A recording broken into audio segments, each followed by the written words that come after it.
important points. மூன்று முக்கிய காரியங்கள். The written word of God, தேவனால் எழுதப்பட்ட வார்த்தை, the living word Jesus Christ, ஜீவனுள்ள வார்த்தையாகிய இயேசு கிறிஸ்து, and spoken word the Holy Spirit.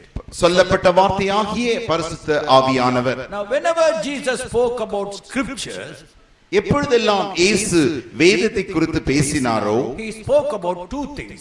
இரண்டு காரியங்களை குறித்து அவர் பேசினார். One is the Moses and the prophets.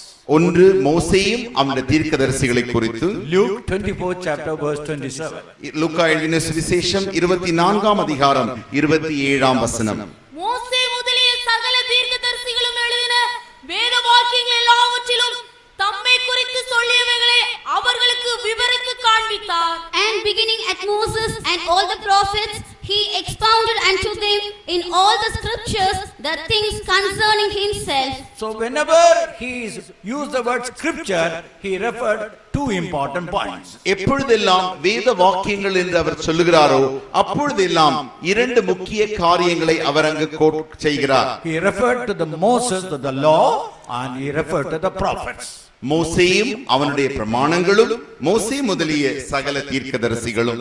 But in Acts of the Apostles we find, ஆனால் அப்போஸ்தலர் நடவடிக்கையில் நாம் பார்க்கிறோம், second chapter verse 24, இரண்டாம் அதிகாரம் 24ஆம் வசனம், and 13th chapter verse 33, 13ஆம் அதிகாரம் 33ஆம் வசனம். apostles were quoting from the Psalms also. அப்போஸ்தலர்கள் சங்கீதத்திலும் இருந்து வசனங்களை எடுத்து பேசுகிறார்கள். Jesus quoted from the law and the prophets. இயேசு கற்பனைகளிலிருந்தும் தீர்க்கதரிசிகளிலிருந்தும் எடுத்து பேசினார். And apostles quoted not only from Moses and the prophets but also from the Psalms. அப்போஸ்தலர்கள் மோசேயும் அவருடைய தீர்க்கதரிசிகளை மாத்திரம் எடுத்து பேசவில்லை, சங்கீதங்களிலும் இருந்து எடுத்து அவர்கள் பேசினார்கள். So whenever the word scripture comes, these three important points are there.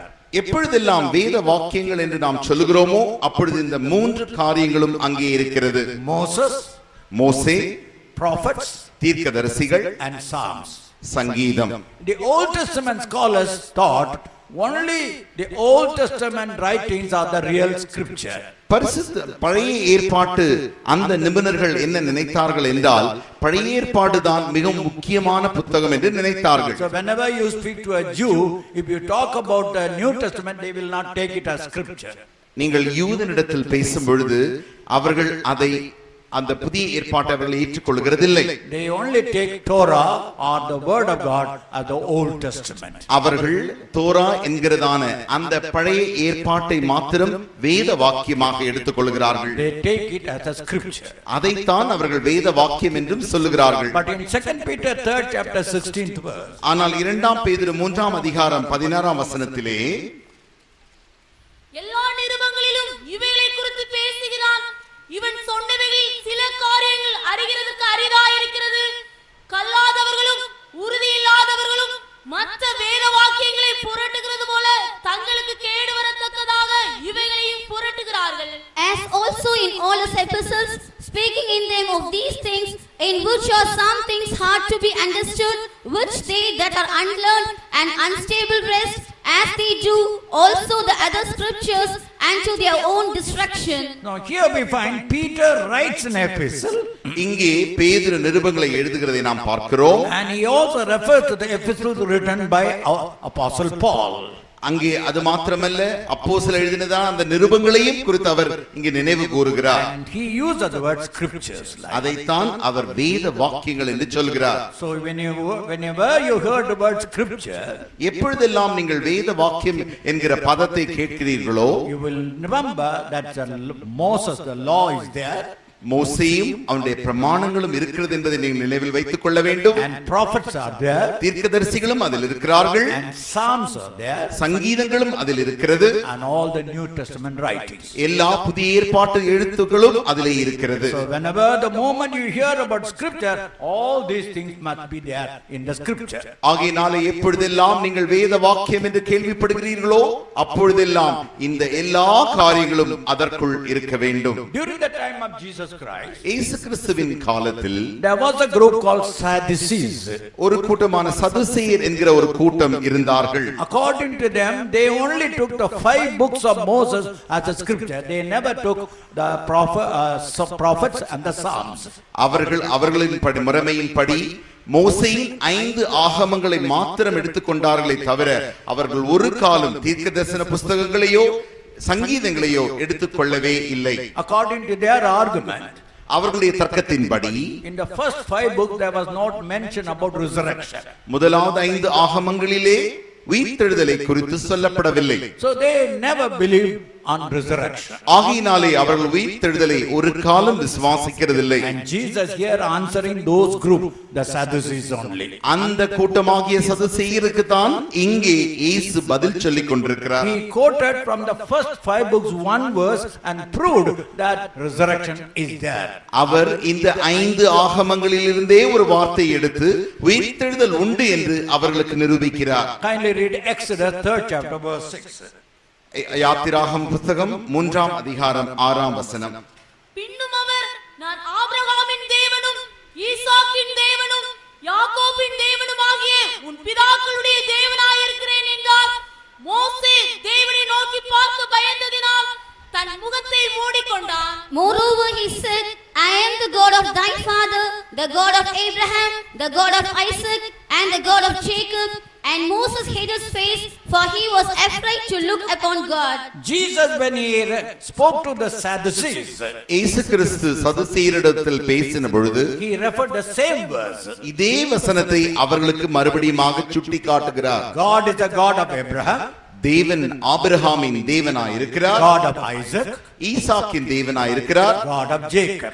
யாக்கோபின் தேவனுமாய் இருக்கிறார். If they were dead and there is no hope of resurrection, God would never talk about I am a God of Abraham, I am God of Isaac and Jacob.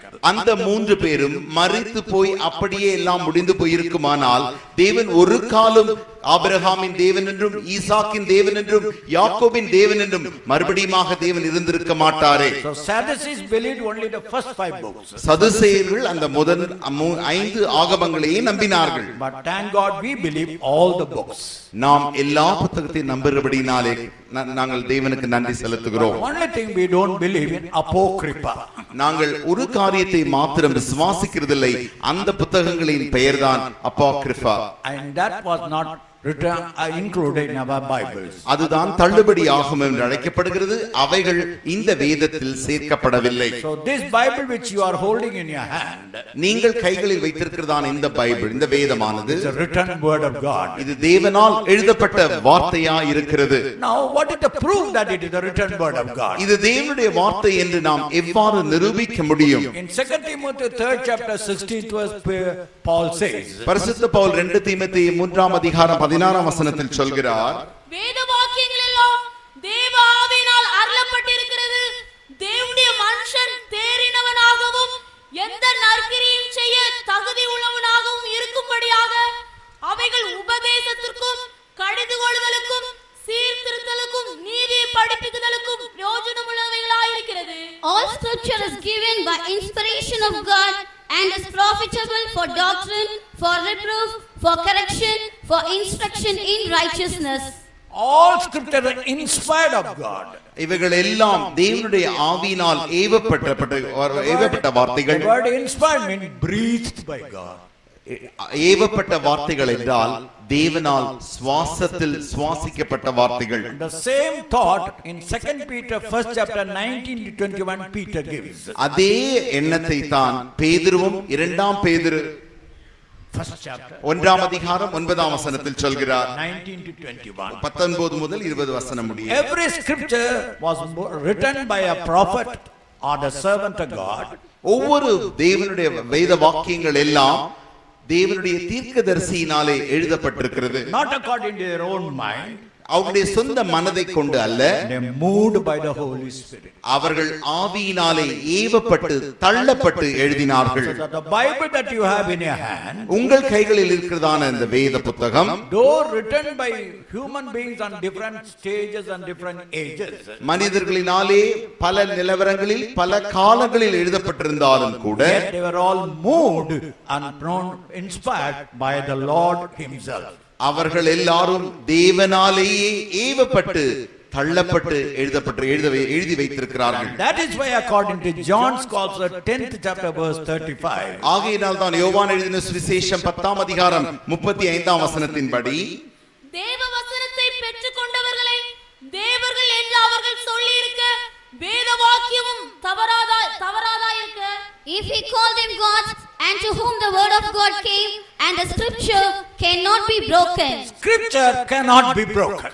வேத வாக்கியத்தில் தவறு இருக்க முடியாது. If it is written by man, you and I can break the scripture. நீங்களும் ஒரு மனிதனால் எழுதப்பட்டிருக்குமானால் நீங்களும் நானும் அந்த வேத வாக்கியத்தை தவற செய்திருக்கலாம்.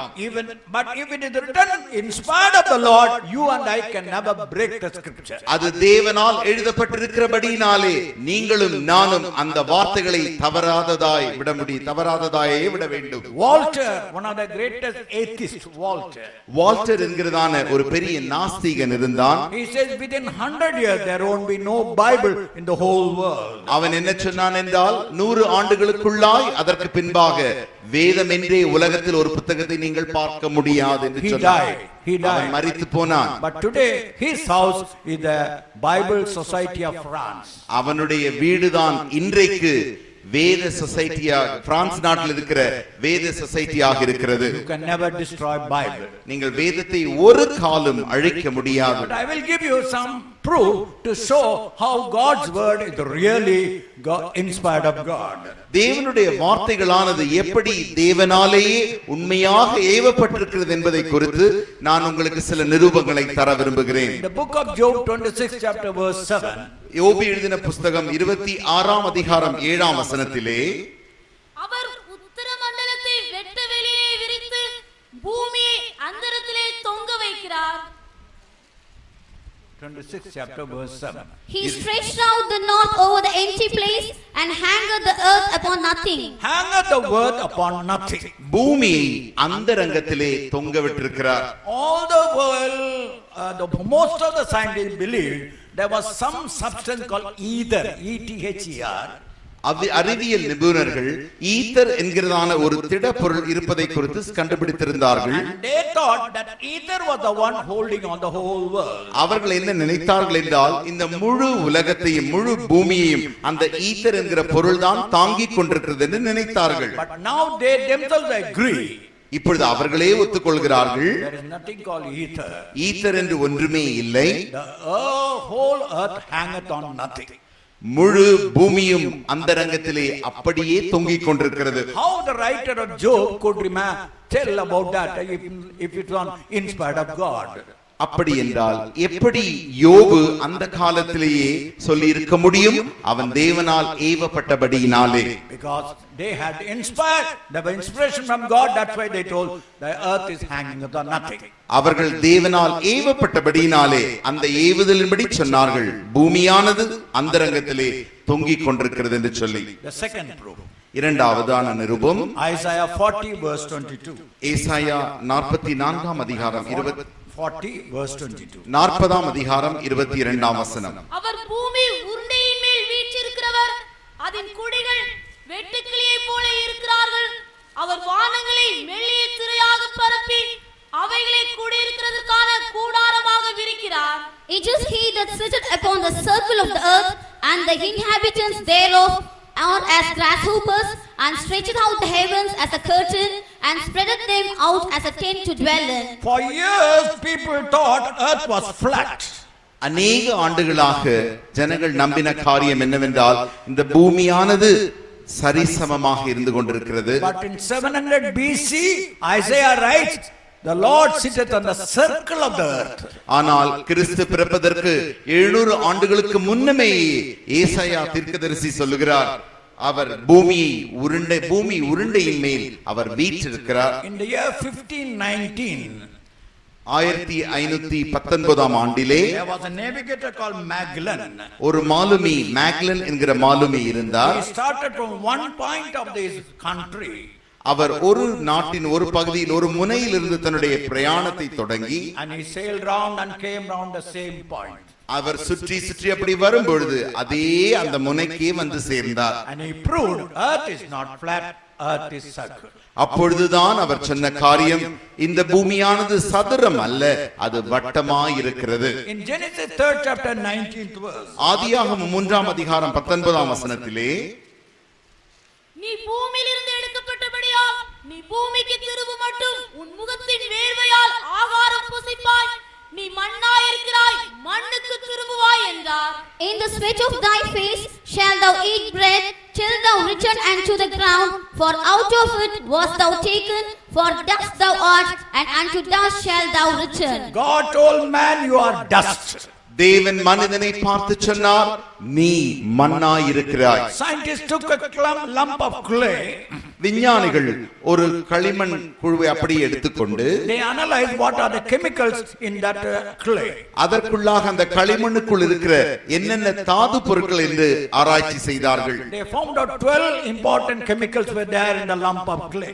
அந்த கையளவு எடுத்துதான் அந்த களிமண்ணுக்குள்ளாய் 12 வேது பொருட்கள் இருந்ததாக அவர்கள் கண்டுபிடித்தார்கள். Calcium, முதலாவது கால்சியம், phosphorus, இரண்டாவது பாஸ்பரஸ், potassium, மூன்றாவது potassium, sodium, sodium, magnesium, magnesium, iron, இரும்பு, oxygen, oxygen, chlorine, chlorine, carbon, carbon, hydrogen, hydrogen, nitrogen, nitrogen, sulfur. Sulphur, உப்பு. These 12 chemicals were in the lump of clay. இந்த 12 வேதியியல் பொருட்களும் அந்த கையளவு களிமண்ணுக்குள் இருந்ததாம். And they analyzed the body of a man. அப்பொழுது அவர்கள் மனிதனுடைய அந்த சரீரத்தை எடுத்து ஆராய்ச்சி செய்த பொழுது They found all these 12 chemicals were in the body. இந்த 12 வேதியியல் பொருட்களுமே மனிதனுடைய மாம்சத்திலே இருக்கின்றன. Now they know man is dust. இப்பொழுது அவர்கள் அறிந்து கொண்டார்கள், மனிதன் மண்ணாயிருக்கிறான். There are 2 more verses which I will now in the course of our study will come to know.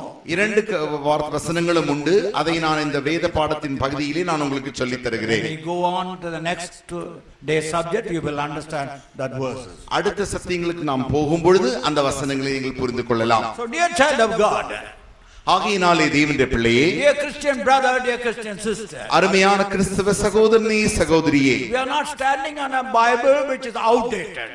ஏதோ முடிந்து போனதான் அப்பேற்பட்ட காலத்துக்குரிய வேதத்தின் மேல் நாங்கள் நின்று சொல்லுகிறதில்லை. We are standing on the Bible which all the scientists now agree it's a word of God. இப்பொழுதே அறிவியல் விஞ்ஞானிகள் நிபுணர்கள் எல்லாரும் ஒத்துக்கொண்டார்களே, அந்த வேத வசனத்தை தான் மேல் தான் நாங்கள் நின்று கொண்டு பேசுகிறோம். Sad to say, many Bible scholars they go to the other extreme. They don't believe that the Bible is inspired of God. ஆனால் மிக துக்கமான காரியம் என்றால், வேத நிபுணர்கள் இந்த காலத்தில் வேதம் எல்லாமே தேவனால் எழுதப்பட்டது அல்ல, சொல்லப்பட்டது அல்ல என்று சொல்கிறார்கள். You know the teaching of the Darwin. நீங்கள் டார்வினுடைய அந்த படிப்பை நீங்கள் பார்ப்பீர்கள் என்றால், Man came from monkey. மனிதன் குரங்கிலிருந்து வந்தான் என்று அவன் போதனை செய்தான். But scientists know it now, but they don't want to publish it openly. ஆனால் இப்பொழுது விஞ்ஞானிகள் சத்தியம் என்ன என்று அறிவார்கள், ஆனால் அதை அவர்கள் வெளியரங்கமாக சொல்ல விரும்புகிறதில்லை. They only use one word. அவர்கள் ஒரே ஒரு வார்த்தையை மாத்திரம் பிரயோஜனப்படுத்துகிறார்கள், Homo erectus. அது அந்த வார்த்தையின் பெயர் தான் homo erectus. Man does not come from monkey for little and come up like that. He was born an erect man. மனிதன் அப்படி குரங்கிலிருந்து கொஞ்சம் கொஞ்சமாக வளர்ந்து வளர்ந்து அந்த பரிணாம வளர்ச்சியில் வந்ததில்லை என்றும், மனிதன் அப்படியே அவனாக அந்த அந்த அந்த மனித உருவமானது ஒன்றாக உருவாக்கப்பட்டிருக்கிறது என்று அவர்கள் சொல்லுகிறார்கள். So today we are boldly can say, I can give you many examples during the time of the study, you will hear it. ஆகையினாலே நாங்கள் வேத வாக்கியத்திலிருந்து தைரியமாக give a description of a ship that will never sink. ஒரு தண்ணீருக்குள் அமிழ்ந்து போகாத கப்பலை உண்டாக்கும்படி வரையும்படி அவர்களுடைய மாணாக்களுக்கு ஒரு அமெரிக்க பேராசிரியர் இவ்வாறு சொல்லியிருந்தார். And most of them are engineers. அவர்கள் எல்லாருமே இன்ஜினியரிங் படித்தவர்கள். They all were making so many measurements. அவர்கள் பல அளவுகளை வைத்து வரைந்து கொண்டிருந்தார்கள். They could not. ஆனால் அவர்களால் வரைய முடியவில்லை. Finally the professor told, கடைசியாக பேராசிரியர் அவரிடத்தில் சொன்னார், I am not a Christian. நான் ஒரு கிறிஸ்தவன் அல்ல. but you read your own Bible. நீங்கள் உங்களுடைய சொந்த வேதத்தையே வாசியுங்கள். God gave certain measurement to Noah. நோவாவுக்கு தேவன் சில அளவுகளை தந்திருக்கிறார். And according to that measurement, Noah built an ark. அந்த அளவின்படியே நோவா ஒரு பேழையை உண்டாக்கினான். If you build a ship because according to that measurement, that ship will never sink. நீங்கள் ஒரு கப்பலை அந்த அளவின்படி நீங்கள் அப்படி வரையறுத்து செய்வீர்களேயாகில் அந்த கப்பல் ஒரு காலம் நீருக்குள் அமிழாது. How beautifully God's word is inspired of the Lord. தேவனால் ஏவப்பட்ட வார்த்தைகள் எவ்வளவு அழகாக இருக்கிறது பாருங்கள். So as we are seated here in this hall, இந்த அறையிலே உட்கார்ந்திருக்கிற இந்த வண்ணமாகவே shall we take hold the Bible in our right hand? நாம் எல்லாரும் நம்முடைய வேதத்தை நம்முடைய வலது கரத்தில் எடுப்போமாக. Lift it up high. அதை நன்றாக உயர உயர உயர்த்தி பிடிப்போமாக. And say hallelujah. ஹல்லேலூயா.